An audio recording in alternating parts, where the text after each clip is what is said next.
So looking at Theorem 19 now, but if you haven't looked at the previous 4 videos and previous theorems, I'd highly recommend that you do. I'd also recommend that you just watch the video through once without taking anything down, and then second time, just watch it, take everything down, and third time then, watch it, but try and fully understand with the notes that you have written down and anything extra that I write down. So Theorem 19 states that the angle at the center of a circle standing on a given arc is twice the angle at any point on the circle standing on the same arc. So I'm trying to prove that if this angle and this angle, that this angle is twice as big as this angle. Always, no matter where the point C is. And it's probably best explained using GeoGebra, so I'm going to open that up now for you.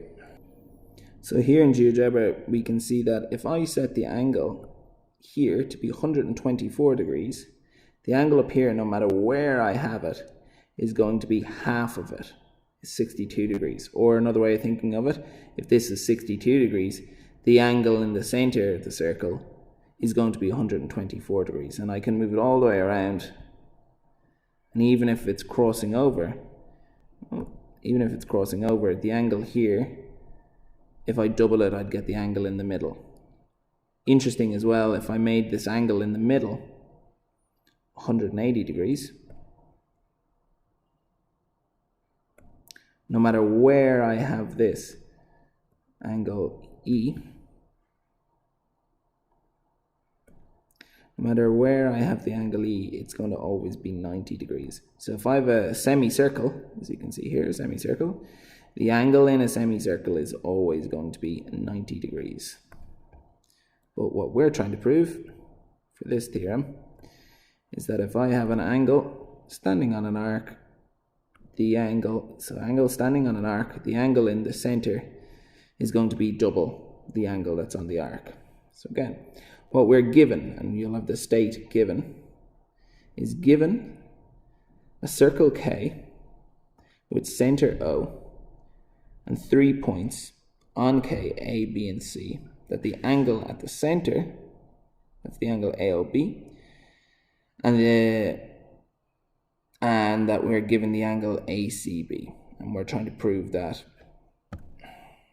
the angle ACB, we're trying to prove that the angle AOB is twice the angle ACB. So what we want to prove again, that AOB is twice ACB. AOB is twice ACB. The construction then. We draw a line from C down to O and extend it all the way to D. We also label our angles. Okay, so it doesn't matter what you label them as long as you're consistent with it. Consider how long this line here is. That's a radius. This is also a radius. So this is an isosceles triangle that we're looking at. With isosceles triangles, we know the angles here and here are going to be equal. So 3 is equal to 5. Similarly, we know 4 is equal to 6 because it's also an isosceles triangle. What else do we know?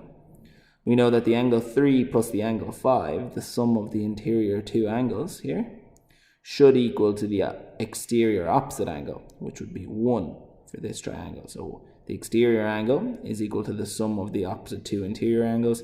The exterior angle is equal to the sum of the opposite two interior angles. And that's the guts of the proof, actually. So what do we say? Well, as I said already, we know that the angle 1 is equal to the angle 3 plus 5. The measure of the angle 1 is equal to the measure of the angle 3 plus 5. The external angle is equal to the sum of the two internal angles. And same for the angle 2 is equal to the angle 4 plus 6. As I said already, we know the angle 3 is equal to the angle 5. Why? Because it's an isosceles triangle. And again, the angle 4 is equal to the angle 6. It's an isosceles triangle. So this could actually be written as the angle 1 is equal to the angle 3 plus 3, which is 2 times the angle 3. And this could be written as the angle 2 is equal to the angle 4 plus the angle 6, sorry, the angle 4 plus the angle 4, because 6 is the same as 4.